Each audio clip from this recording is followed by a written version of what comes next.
music is like, it's just really fun, Jim. I'll try and pop it up. You're good. We're filming. Okay. Hi, this is Ashley from Clumpies. Today I'm going to show you guys how to make honeycomb candy. It's an easy thing that you can make at home as long as you have sugar, some kind of honey and corn syrup, baking soda. So this is the end result. We use this in our honeycomb ice cream that we have on the spring menu. It's available on the spring pint pack. It's really fun to add as a topping to ice cream or in it, or just eat it on its own. I'm going to walk you through the steps of how to make this.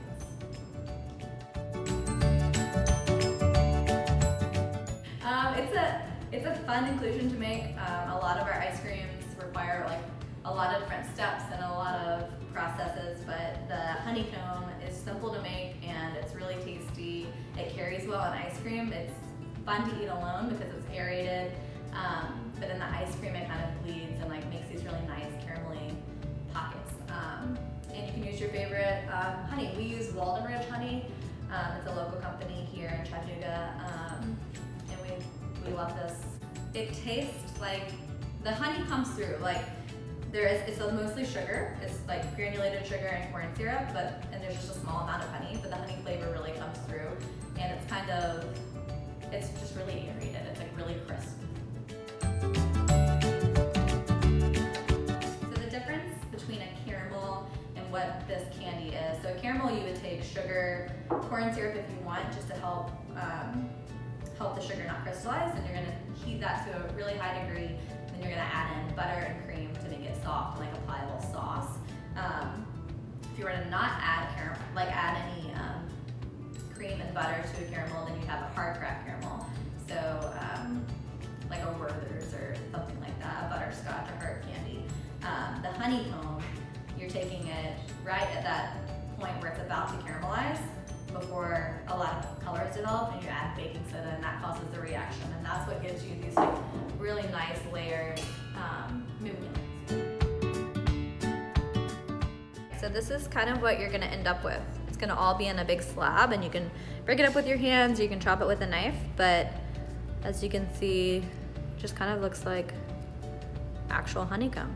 The baking soda creates all these really fun pockets.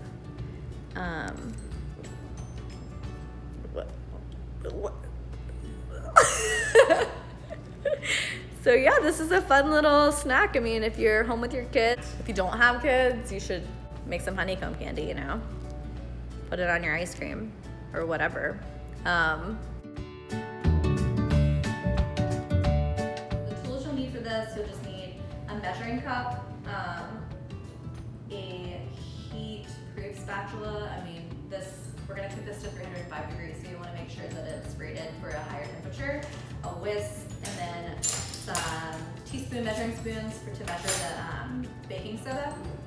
So you probably want a pot like maybe 8 times the size of what your original like liquid content is.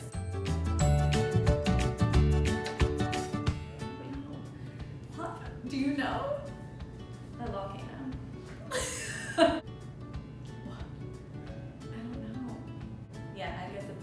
It's technically called a honey volcano. Yeah.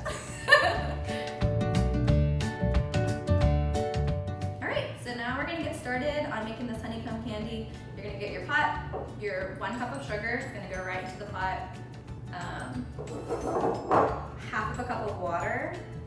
You can add that first, honestly, that may help the sugar not stick to the bottom.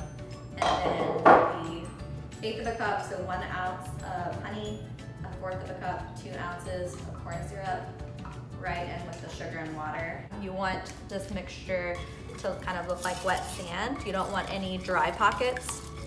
At this point, you can stir this as much as you want. You just want to make sure that all these ingredients are combined. No dry spots, because those spots will burn in the pot. So we're going to take this to the stove and put it over medium-high and drop a thermometer in there. What we typically do is just take a sheet pan and use vegetable oil to oil it, because this is like candy, so it's going to stick to anything it gets on. So this is just an easy way, if you don't have a Silpat, to guarantee that it's gonna release off this pan so you can chop it into smaller pieces. And this this is a lot. It really only needs to have a small amount. But again, kind of like the water, like you can't really have too much. This may be too much, yeah, it's fine. So if you ever see your pot cooking more on one side than the other, maybe your stove isn't perfectly level, you can very gently take the handle, swirl it around to make sure that the caramel is cooking evenly. If you're doing this without a thermometer, right now you can see that the bubbles are like really tiny, pretty rapid. As the temperature gets hotter, the sugar bubbles are gonna get a lot larger and it's gonna get a lot slower. And then you'll see color as well. We cook it to 305. I think that's a good temperature where you can really still taste the honey flavor. You can cook it hotter, you can get a deeper caramel if that's something that you like. So don't worry, it's not ruined if it gets past that amber color. If it gets over 305 degrees, just know that you're gonna have a deeper, kind of more bitter caramel.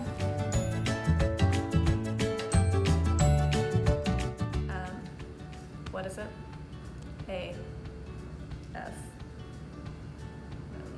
ASMR. ASMR.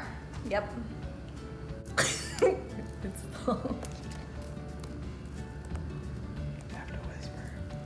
It's not working. I have to whisper the whole time? Yeah. Oh, no. We can do better. It's fine.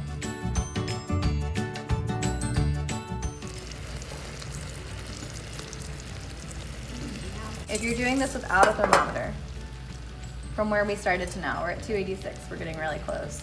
These bubbles are a lot larger. They're moving really slow comparatively, and the color is looking good. We're at 290, so we may. All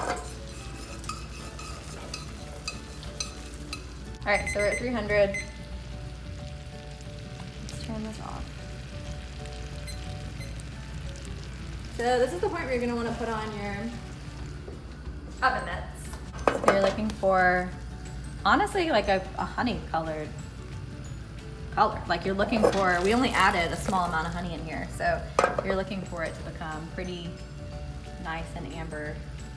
If you don't have a thermometer,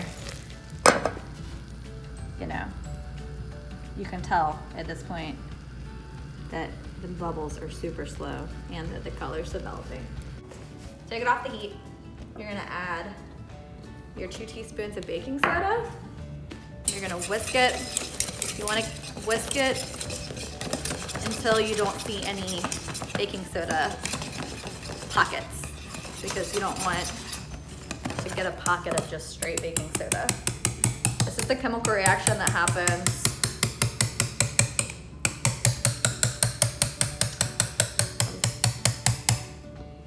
so you can see it's still rising.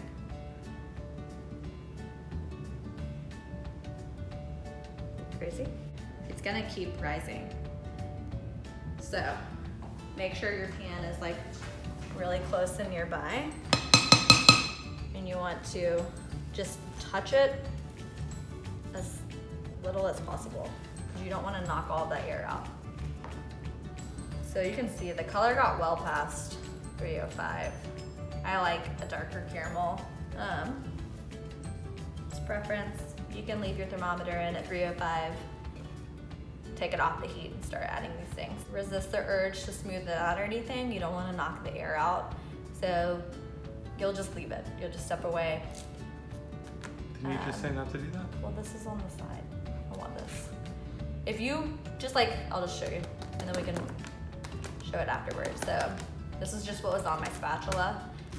If I were to just set this over to the side and smush it down, it's gonna be a really hard candy. You're knocking all of that baking soda out of it.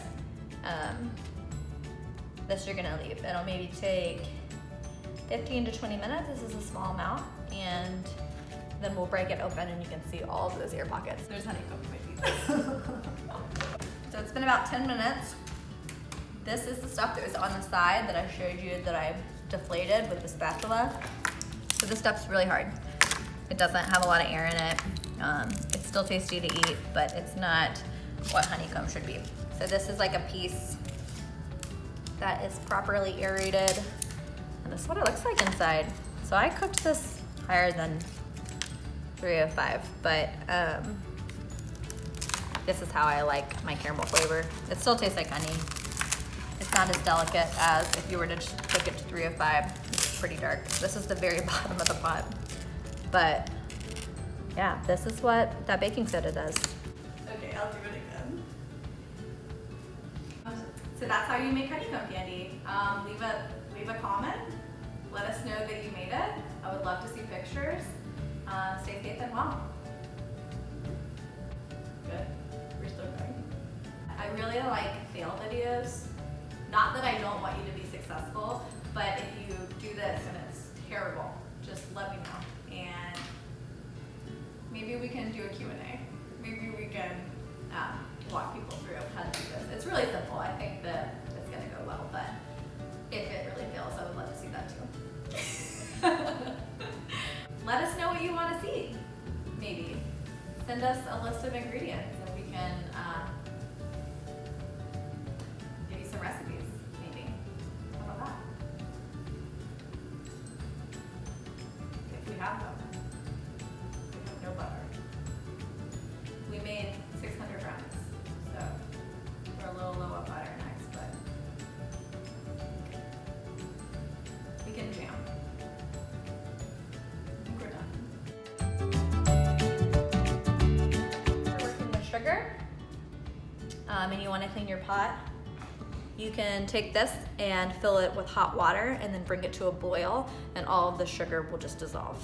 You can also put a lid on it to trap in that steam for like any of these pieces of sugar around the edge, and it'll come off clean. So don't waste your time scrubbing it, just boil it out. This is what your pot is gonna look like after you boiled it. So all this water, honestly, so all this honey, this is all just sugar and honey. So if you wanted to save all of this, I mean, this is like really nice caramel honey. You could do equal parts sugar and water and turn this into a simple syrup.